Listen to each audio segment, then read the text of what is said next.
हर हर महादेव। एक समय की बात है, माता पार्वती ने भगवान शिव से पूछा, स्वामी, मैंने देखा है कि चाहे कितना भी अभागा मनुष्य क्यों ना हो, अगर वह सुबह के समय ब्रह्म मुहूर्त में उठता है तो बहुत ही सुखी रहता है। ऐसा क्यों है? मुझे ब्रह्म मुहूर्त का रहस्य बताइए। तब भगवान शिव ने कहा, हे देवी, मैं आपको इस प्रश्न का उत्तर एक कथा के माध्यम से बताऊंगा।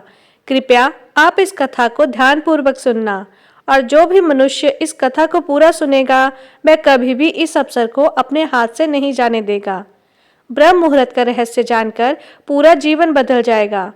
भगवान शिव कथा को सुनाना प्रारंभ करते हैं और माता पार्वती से कहते हैं, बहुत समय पहले की बात है, काशी में दीनू नाम का एक लड़का रहता था। वह लड़का बहुत ही अच्छा था, लेकिन एक गलत आदत थी, वह देर तक सोता रहता था। सुबह उसे जगाने के लिए घर वाले कई प्रयास करते थे, परंतु वह रोजाना सुबह देर से उठता था। जब वह बालक था तब परिवार वालों ने सोचा कि जब यह बड़ा हो जाएगा तो इसकी आदत में सुधार हो जाएगा, परंतु वह लड़का जैसे जैसे बड़ा होता गया उसकी यह आदत और भी ज्यादा गहरी होती चली गई। दुनिया इधर से उधर हो सकती थी, लेकिन वह लड़का कभी भी जल्दी नहीं उठ सकता था। उसके पिता उसकी इस आदत से बहुत परेशान रहने लगे। उस लड़के को ढेरों नकारात्मक शक्तियों ने घेर लिया था। वह सभी को पलटकर जवाब देता था और दिन भर उदास रहता था। इसका असर उसके स्वास्थ्य पर भी पड़ रहा था। जब उस लड़के को यह पता लगा कि उसके सारे मित्र सफलता को प्राप्त कर चुके हैं, तब वह और भी ज्यादा चिंतित हो गया और ईश्वर को कोसने लगा। वह बार बार यही कहता था कि मेरी किस्मत ही खराब है, परंतु उसके पिता अच्छी तरह से जानते थे कि उस लड़के के असफल होने के पीछे क्या कारण है। भगवान शिव ने कहा, हे देवी, फिर एक दिन की बात है, उसके पिता को किसी सन्यासी के बारे में पता चला। उन्होंने तुरंत अपने बेटे की समस्या को लेकर उस सन्यासी के पास जाने का निर्णय लिया। सन्यासी को बेटे की आदतों के बारे में बताया और सन्यासी ने कहा कि कल आप अपने बेटे को इस आश्रम में लेकर आना। फिर उस लड़के का पिता अपने घर की ओर चला गया। उसे पता था कि अगर वह सीधे तरीके से अपने बेटे को सन्यासी से मिलने के लिए कहेगा तो वह कभी नहीं तैयार होगा। उसने अपने बेटे को अपने पास बुलाया और कहा, तुम्हारे सारे मित्र जीवन में सफलता प्राप्त कर चुके हैं, क्या तुम सफल नहीं होना चाहते? लड़के ने उत्तर दिया कि जरूर पिताजी, परंतु जब भी मैं अपने मित्रों से उनकी सफलता का रहस्य पूछता हूँ तो वह मुझे कुछ नहीं बताते। भगवान शिव ने कहा, हे देवी, फिर उसके पिता ने कहा कि मुझे यह रहस्य पता चल गया है कि वह सभी क्यों सफल होते जा रहे हैं। तब उस लड़के ने बड़ी उत्सुकता से पूछा, क्या पता चल गया है पिताजी? कृपा करके अब मुझे बताइए। उसके पिता ने कहा कि कल सुबह तुम्हें एक सन्यासी के आश्रम में जाकर उनसे मिलना है। यदि तुम वहां पर समय से पहुंच जाओगे तो वह सन्यासी तुम्हें ऐसा मंत्र बताएंगे जिससे तुम सफल हो जाओगे, परंतु एक समस्या है। लड़के ने कहा कि पिताजी, मैं कल पूरी रात जागता रहूंगा और सुबह सन्यासी से मिलकर आऊंगा। उसके पिता ने कहा कि ठीक है, तुम वहां जाकर उस सन्यासी की आज्ञा को मानना। पिता की बात सुनकर वह लड़का बहुत अधिक खुश हुआ। जीवन में पहली बार वह रात्रि में जगता रहा, परंतु थोड़े ही समय में उसे नींद आ गई और फिर सो गया। फिर अगली सुबह जब वह उठा तो उसे पता चला कि सन्यासी से मिलने का समय समाप्त हो चुका था। उसके पिता ने लड़के की तरफ देखा और कहा कि तुम जीवन में कभी भी सफल नहीं हो पाओगे, जाओ और जाकर सो जाओ। पिता की यह बात सुनकर उस लड़के को बहुत दुख हुआ। उसने मन ही मन स्वयं को चुनौती दी कि कल सुबह वह सन्यासी से मिलने अवश्य जाएगा। उसने अपने पैर में एक छोटा सा घाव बना लिया, जिससे दर्द के कारण उसे रात भर नींद नहीं आई। भगवान शिव ने कहा, देवी, यह ऐसा पहला अवसर था कि जब उसने अपने जीवन में पहली बार सूर्योदय देखा था। वह तुरंत ही तैयार होकर सन्यासी से मिलने के लिए चला गया। आज उसका अनुभव कुछ अलग ही था। वह बेहद शांत महसूस कर रहा था। चलते चलते वह लड़का जैसे ही सन्यासी के आश्रम में पहुंचा तो वहां पर उसने देखा कि सन्यासी और उसके सभी शिष्य ध्यान लगाकर बैठे हुए थे। भगवान शिव ने कहा, हे देवी, फिर जब ध्यान का समय समाप्त हुआ तब लड़का उस सन्यासी के पास पहुंचा और उन्हें प्रणाम करते हुए बोला कि आपके पास कोई ऐसा मंत्र है जिससे मैं सफल हो सकता हूँ? कृपया करके मुझे वह मंत्र बताइए। मैं भी अपने मित्रों के समान सफल होना चाहता हूँ और अच्छा जीवन जीना चाहता हूँ। भगवान शिव ने कहा, देवी। फिर सन्यासी मुस्कुराए और बोले, अच्छा, तो तुम वही बालक हो। तुम्हारे पिताजी मुझसे मिलने आए थे और उन्होंने तुम्हारे विषय में मुझे सब कुछ बता दिया था।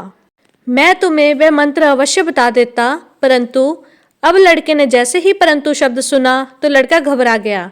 उसने पूछा, परंतु क्या गुरुदेव? तब सन्यासी बोला, मैं तुम्हें वह मंत्र बताऊंगा, परंतु अगले 21 दिनों तक तुम्हें मेरी आज्ञा माननी होगी। मैं तुम्हें वह मंत्र 21 दिनों के बाद बताऊंगा। तब तक मैं तुमसे जो भी कार्य कहूंगा तुम्हें वह करना होगा। यदि तुम असफल हुए या कार्य के बीच में तुम्हारा संकल्प टूट गया तो उस मंत्र का असर नहीं होगा। दृढ़ निश्चय के साथ उस लड़के ने कहा कि मुझे आपकी सारी आज्ञा स्वीकार है। मैं अगले 21 दिनों के लिए आपका दास हूँ। आप जो भी कहेंगे मैं वही कार्य करूँगा। मुझे तो केवल उस मंत्र के बारे में जानना है। भगवान शिव ने कहा।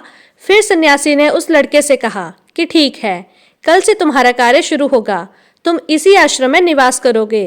वह लड़का आश्रम में निवास करने के लिए तैयार हो गया।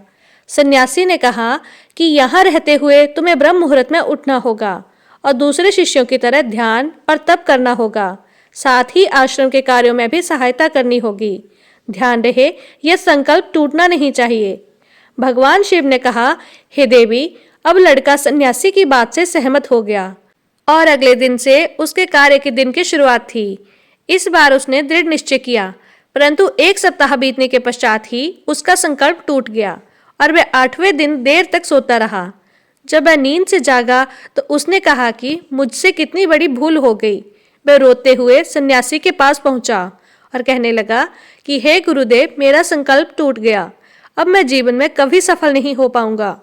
सन्यासी ने उसे समझाते हुए कहा कि एक बार फिर से शुरुआत करो, फिर से संकल्प करो। फिर लड़के ने सन्यासी से पूछा कि सुबह उठना इतना आवश्यक क्यों होता है और यहाँ पर सभी लोग इतनी जल्दी क्यों उठ जाते हैं। भगवान शिव ने कहा, हे देवी। तब सन्यासी ने लड़के को समझाते हुए कहा कि सुबह यानी ब्रह्म मुहूर्त में उठने के पीछे बहुत बड़ा विज्ञान छुपा हुआ है। लड़के ने कहा कि कृपा करके वह विज्ञान मुझे बताने की कृपा करें। सन्यासी ने कहा कि रात्रि को 4 पहर में बांटा गया है। पहला रुद्र काल, जिसका समय शाम 6 बजे से लेकर 9 बजे तक होता है। दूसरा राक्षस काल, जिसका समय रात्रि 9 बजे से 12 बजे तक होता है। तीसरा गंधर्व काल, जिसका समय रात्रि 12 बजे से 3 बजे के बीच में होता है। और सबसे अंत में जो पहर आता है उसे मनोहर काल कहते हैं। इस समय को ब्रह्म मुहूर्त या अमृत बेला के नाम से भी जाना जाता है। इसका समय भोर 3 बजे से सुबह 6 बजे तक होता है। यह वह समय होता है जब पूरे संसार की नकारात्मक शक्तियाँ निष्क्रिय अवस्था में होती हैं और सकारात्मक शक्तियाँ सक्रिय होती हैं।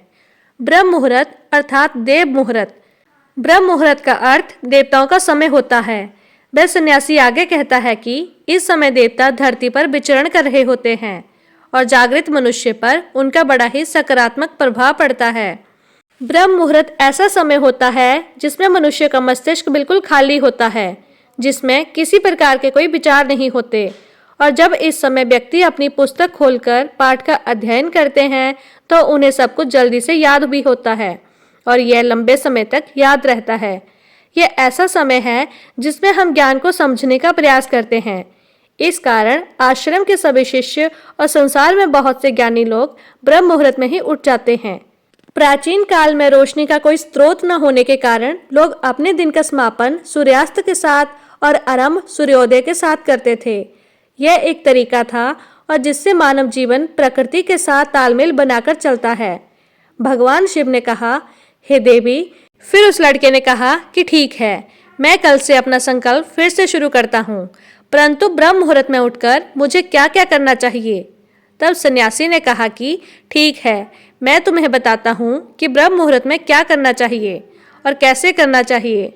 सबसे पहले उठकर धरती माता पर पांव रखने से पहले धरती माता को प्रणाम करना चाहिए और अपने दोनों हथेलियों को देखना चाहिए और ईश्वर का धन्यवाद देना चाहिए कि उन्होंने तुम्हें आज का सूर्योदय देखने का अवसर दिया है।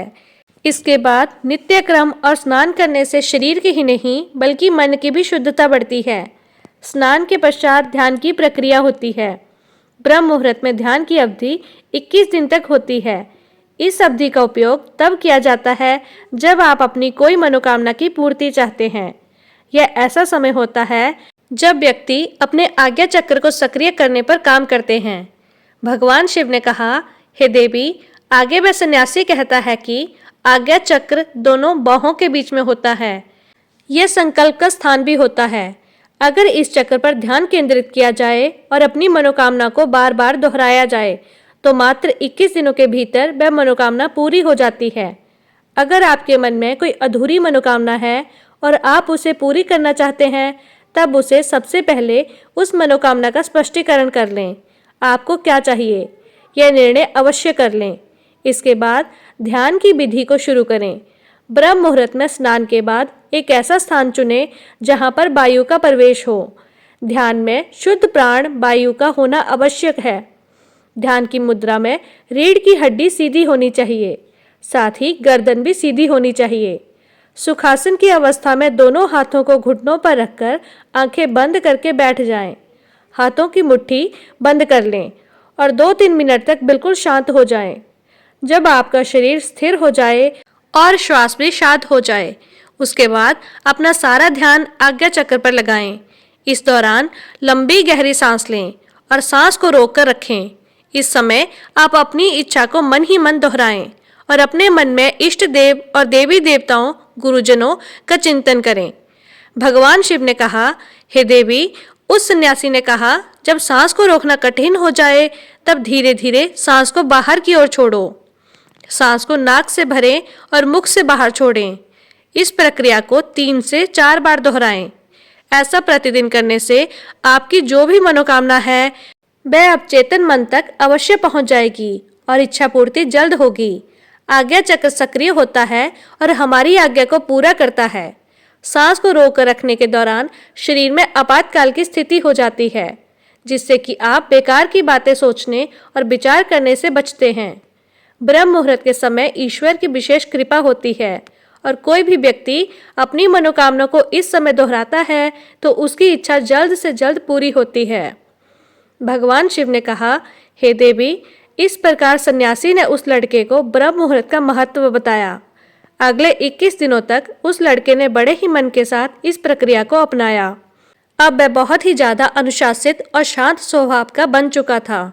उस लड़के ने जैसे ही अपना संकल्प पूरा कर लिया, उसके बाद वह लड़का बड़े ही प्रसन्न भाव से सन्यासी के पास पहुंचा और कहने लगा, हे गुरुदेव, मैंने 21 दिनों का संकल्प पूरा कर लिया है।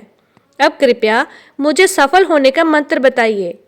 तब उस सन्यासी ने मुस्कुराते हुए कहा कि पिछले 21 दिनों से जो भी अभ्यास तुम करते हुए आ रहे हो, वही तुम्हारी सफलता का मंत्र है। जो व्यक्ति ब्रह्म मुहूर्त में उठकर ध्यान प्रक्रिया को सही से करते हैं, वह जीवन में कभी असफल नहीं होते। तुम्हें ब्रह्म मुहूर्त का रहस्य पता चल चुका है। अब तुम इसे जीवन में प्रयत्न करो। तुम्हें जीवन के लक्ष्य और सफलता दोनों प्राप्त होंगे। उस लड़के ने सन्यासी को धन्यवाद दिया और ब्रह्म मुहूर्त के नियमों का पालन जीवन पर्यंत तक करने का वादा भी किया। भगवान शिव ने कहा, हे देवी, अब तो आपको पता चल गया होगा कि ब्रह्म मुहूर्त क्या होता है। तब माता पार्वती ने कहा, हे स्वामी, अब मुझे ब्रह्म मुहूर्त का संपूर्ण ज्ञान हो गया है। इतना कहकर माता पार्वती ने भगवान शिव को प्रणाम किया। अगर आपको वीडियो पसंद आया हो तो वीडियो को लाइक करें, हमारे चैनल को सब्सक्राइब करें और अपने दोस्तों